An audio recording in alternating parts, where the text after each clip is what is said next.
Amazon பிரைம்ல நல்ல ஒரு action thriller படம் பார்ப்போம்னு சொல்லிட்டு ஒரு படம் ஒண்ணு பார்த்தேன். என்ன ஒரு படம்னா, குருதி அப்படின்னு ஒரு படம் மலையாளத்துல வந்திருக்கு. நம்ம பிருத்திவிராஜ் ஒரு நெகட்டிவ் ரோலா மிரட்டி விட்டுருப்பாப்புல. ஒரு எப்படி சொல்றது? நமக்கே பார்க்கும்போது பிருத்திவிராஜ் கோவம் வர வைக்க அளவுக்கு அவர் மேல ஒரு பாத்திரம் நமக்கு இரிட்டேட்டிங்கா இருக்க மாதிரி இதுல ஒரு நெகட்டிவ் ரோல்லாம் போட்டு மிரட்டி வச்சிருக்காப்புல. இந்த ஒரு படத்தோட கதை என்னன்னா, ஹீரோவா வந்து நம்ம ரோஷன் மேத்யூ அவரு இந்த ஒரு படத்தோட ஹீரோவா இருப்பாப்புல. ஒய்ஃப் ஒரு சின்ன குழந்தை அவங்களோட சந்தோஷமா இருக்கா. சந்தோஷமா இருக்கும்போது திடீர்னு பார்த்தா ஒவ்வொரு 2 பேருமே இறந்துருவாங்க. இறந்ததுக்கப்புறம் நம்ம ஹீரோ வந்து ஒரு பக்கத்துல ரொம்ப தனிமையில இருக்கிற மாரி அமைச்சிருப்பாங்க. நம்ம ஹீரோட அப்பா, அம்மா, நம்ம ஹீரோட தம்பி அவங்க 2 ஒரு குடும்பமா வாழ்ந்துகிட்டு இருப்பாங்க. வாழ்ந்துகிட்டு இருக்கும்போது ஒரு உண்டு வேலை உண்டு அப்படின்னு சொல்லிவிட்டு நம்ம ஒய்ஃபு பொண்ணு இறந்த துக்கத்துல ஒரு பக்கத்துல ரொம்ப சுகமா தெரியிறாப்புல.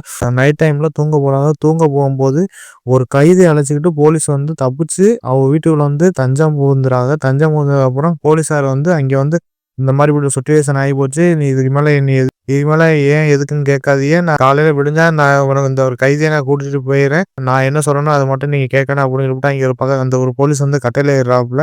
அந்த ஃபேமிலிக்கு அந்த எப்படி சொல்றதுன்னு தெரியாது. ஏன்னா ஒரு நைட் டைம்ல வந்து ஒரு கைதியை போலீஸார் வந்து ரத்த கோலத்துல வந்து நிக்கிறாங்க. அதை பார்த்து நம்ம அந்த நம்ம மாத்தி ஃபேமிலி வந்து ரொம்ப திகைச்சு போய் நின்றாங்க. திகைச்சு போய் நின்றது அப்புறம் அந்த போலீஸார்ட்ட வந்து ரொம்ப வாக்குவாதம் பண்றாங்க. ஏன் இன்னைக்கு கிளம்பிருங்க. எங்களுக்குலாம் ஏகப்பட்ட பிரச்சனைலாம் இருக்கு. இதுல நீங்க நீங்க ஏன் பிரச்சனையே இழுக்கிறீங்க அப்படின்னு சொல்லிட்டு நம்ம மாத்திய ஃபேமிலி ஒரு பக்கத்துல கேட்கறாங்க. அப்புறம் அவங்க பேசி கொஞ்சம் சமாதானம் ஆனதுக்கு அப்புறம் நம்ம பிருத்திவிராஜ் வராப்புல. பிருத்திவிராஜ் வந்து எங்க அந்த ஒரு கைதி அந்த போலீஸ்காரர் எங்க அப்படின்னு சொல்லிட்டு நம்ம பிருத்திவிராஜ் ஒரு பக்கத்து அந்த கைதியுமே அவன் அந்த போலீஸ்காரன் தேடுறாப்புல.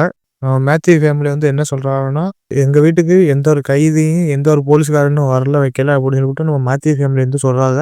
சொன்னது அப்புறம் அத பார்த்த நம்ம பிருத்திவிராஜ், இல்ல நீ இங்க தான் இருக்கா வைக்கிறா அப்படின்னு சொல்லிட்டு அந்த பிருத்திவிராஜ் அந்த போலீஸ்காரர தேடி புடிச்சு கொன்றாப்புல. கொன்றதுக்கு அப்புறம் அந்த கொலையாளிய வந்து நம்ம மேத்யூ ஃபேமிலி வந்து காப்பாத்துது. இது எதனால காப்பாத்துறா? ஏன் காப்பாத்துறாங்க? அப்படிதான் இந்த ஒரு படத்தோட கதையா இருந்துச்சு. அந்த ஒரு படத்த பார்க்கும்போது நம்ம மெயினா சொல்ல வேண்டிய பிருத்திவிராஜ் கைதிய நம்ம எப்படியாச்சும் கொல்லணுமே, வைக்கணுமே அப்படின்னு சொல்லிட்டு கங்கணம் கட்டிக்கிட்டு திரிவாப்புல. இது எதனால திரியிறாப்புல? ஏன் திரியிறாப்புல? அந்த கைதி வந்து அவன் இந்த பிருத்திவிராஜுக்கு என்ன பண்ணான்? கொலைவெறியோட நம்ம பிருத்திவிராஜ தேடிக்கிட்டு இருக்காப்புல. அப்படி என்னதான் பண்ணான்? அப்படியே அந்த ஒரு படத்தோட கதையா இருந்துச்சு. ஒரு படத்தோட நம்ம கதைய பார்க்கும்போது, மேலோட்டமா பார்க்கும்போது ஒரு சின்ன கதைய தான் போட்டு வச்சிருப்பாங்க. ஆனா அது வேற லெவல்ல எப்படி நல்ல ஒரு த்ரில்லிங்கா கொண்டு போயிருப்பாங்க. அத பார்க்க நமக்கே செம இன்ட்ரெஸ்டிங்கா இருந்துச்சு. இந்த கைதி யாருன்னா நம்ம சாகர் சூர்யா. அவர் தான் இந்த ஒரு படத்தோட ஒரு கைதியா நடிச்சிருப்பாப்புல. ஸ்டார்டிங்ல இருந்து இவங்க எதனால இப்படி பண்ணா? ஏன் பண்ணா? எதனால நம்ம பிருத்திவிராஜ் இவன கொல்லணும்னு துடிக்கிறாப்புல அப்படின்னு நமக்கே தோணுச்சு. அவர் ஆக்டிங்ல இருந்து எல்லாமே சூப்பரா இருந்துச்சு. மெயினா நம்ம சொல்ல வேண்டியது ரோஷன் மேத்யூ. அவரு தான் இந்த ஒரு படத்தோட ஹீரோவா நடிப்பாப்புல. ஆனா அது ஹீரோவானா பிருத்திவிராஜ் ஹீரோவா? இவங்க ஹீரோவா? அப்படின்னு சொல்லிட்டு நமக்கே ஏகப்பட்ட டவுட் வரும். ஏன்னா, வேற லெவல்ல நடிச்சிருப்பாப்புல நம்ம ரோஷன் மேத்யூ. ஏன்னா, கைதி மேல தான் தப்பு இருக்கு. ஆனா, பிருத்திவிராஜ் வந்து அவர் நியாயத்துக்காண்டி நிப்பாப்புல. ஆனா, இத வந்து நம்ம ரோஷன் மேத்யூ வந்து இப்படி இறந்தாப்புல இல்ல போலீஸ்காரர்ட்ட வந்து நம்ம நம்ம ரோஷன் மேத்யூ வந்து சத்தியம் ஒண்ணு பண்ணிருவாப்புல. இது நீ இவன வந்து போலீஸ்ட்ட ஒப்படைச்சு குடுக்கணும். நீ இவன்ட்டலாம் ஒப்படைக்கக்கூடாது. இல்லன்னா கொன்றுவேன் அப்படின்னு சொல்லிட்டு நம்ம அந்த போலீஸ்காரர் வந்து நம்ம ரோஷன் மாத்திக்கிட்ட வந்து சத்தியம் வாங்கினதுனால, அந்த குற்றவாளி மேல தப்பு இருந்தா கூட நம்ம ஹீரோ வந்து அவன வந்து காப்பாத்துறாப்புல. இந்த ஒரு கேரக்டர் நம்ம பார்க்கும்போது, தப்பு செஞ்சவன காப்பாத்துறதுக்காண்டி நம்ம நம்ம ரோஷன் மாத்திய வந்து நிப்பாப்புல. இத பார்த்து நம்ம பிருத்திவிராஜ், நான் எனக்கு அவன் தான் வேணும். நீ உங்க ஃபேமிலிய நீ பார்த்துக்க. நீ இதோட விட்டுரு. நீ இந்த பிரச்சனையிலருந்து நீ விலகி வச்சிரு அப்படின்னு சொல்றாங்க. அதெல்லாம் கேட்காம நம்ம ரோஷன் மாத்திய வந்து நம்ம பிருத்திவிராஜ் எதிரா நின்று சண்டை போடுவாப்புல. அத பார்க்கும்போது நமக்கு அவர் கேரக்டர் பார்க்கும்போது ஒரு குடும்பஸ்தனா அவர் எப்படி சொல்றது?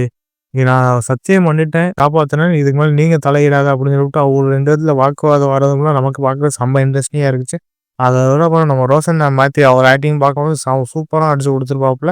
இதுக்கப்புறம் நம்ம மெயினா நான் சொல்ல வேண்டியது நஸ்லின். அவர் தான் இந்த ஒரு படத்துல அவன் ரோஷன் மாத்தியுக்கு தம்பியா நடிச்சிருப்பாப்புல. அவர் ஆக்டிங் பார்க்கும்போது வேற லெவல்ல இருந்துச்சு. எப்படி சின்ன பையன் கேரக்டரா வேற லெவல்ல நடிச்சு குடுத்துருப்பாப்புல. ஆனா லாஸ்ட் ஒரு ஃபைனல் ட்விஸ்ட் ஒண்ணு வச்சிருப்பானுங்க.